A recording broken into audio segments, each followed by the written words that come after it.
The eclipse season this summer, as you know, I've said multiple times, was energetically just really tough. What we're in now is still tough, but what I'm feeling, especially today, is there's no question, there has been a shift in energies with the influx of energies for the equinox. I can feel it. It's palpable. And there's been a lifting.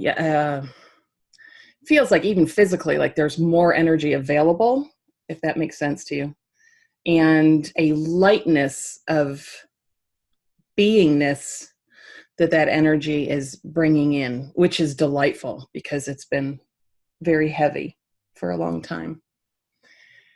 So that's a good thing. We're going to swim in that today, which is nice. What do I want to say about the equinox in particular? That it ushers in, obviously, a time of transition, right? Seasonally, yes. And looking at the equinox is kind of indicative of the harvest and kind of reaping what we have sown. And that's true. So it ushers in a new energetic that allows for easier facilitation of the reaping. And I'm seeing it kind of twofold. Like the energetics of it are the reaping it's not just about getting the benefits of the work you put in the past season, but it's also about reassessing at the time of the equinox and then being willing to put forth the work involved in moving things forward from the place of your reassessment. Hopefully that makes sense to you. It ushers in the potential for something new or multiple new things, for something that maybe you have thought would be out of your reach,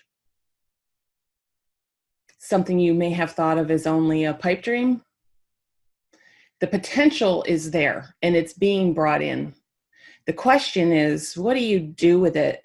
You'll feel it as, okay, so here, when the potential comes, you feel it as inner motivation. You'll feel it as a pull or a call to move forward into something.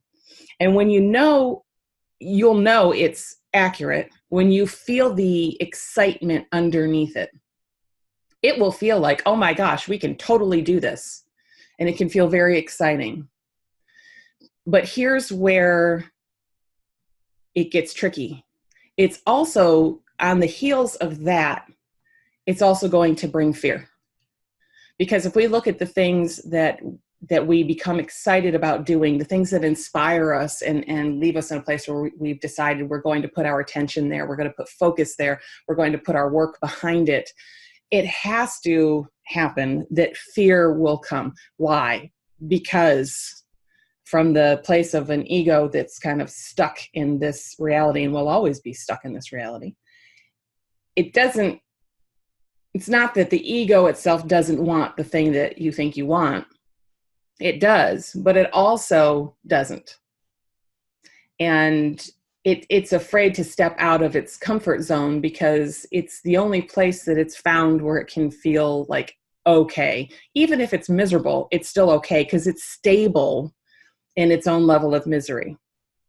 Hopefully that resonates. It's stable.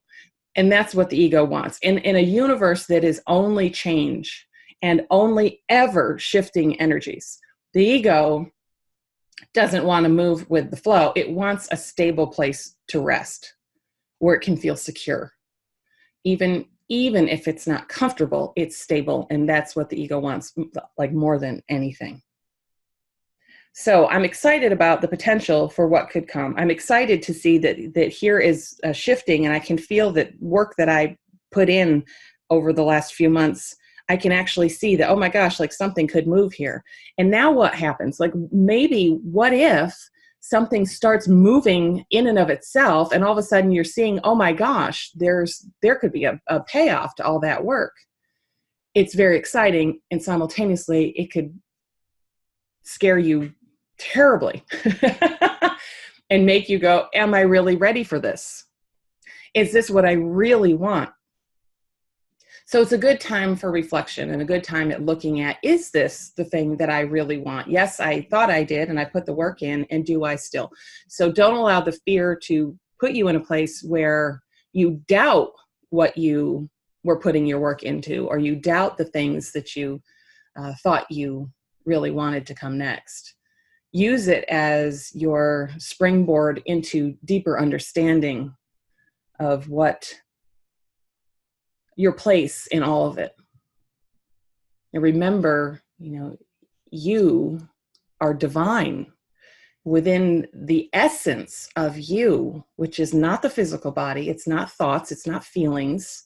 It's not any of that. But the essence of you has unlimited potential. Unlimited potential. You're projecting this whole reality. So look at the capacity there, right?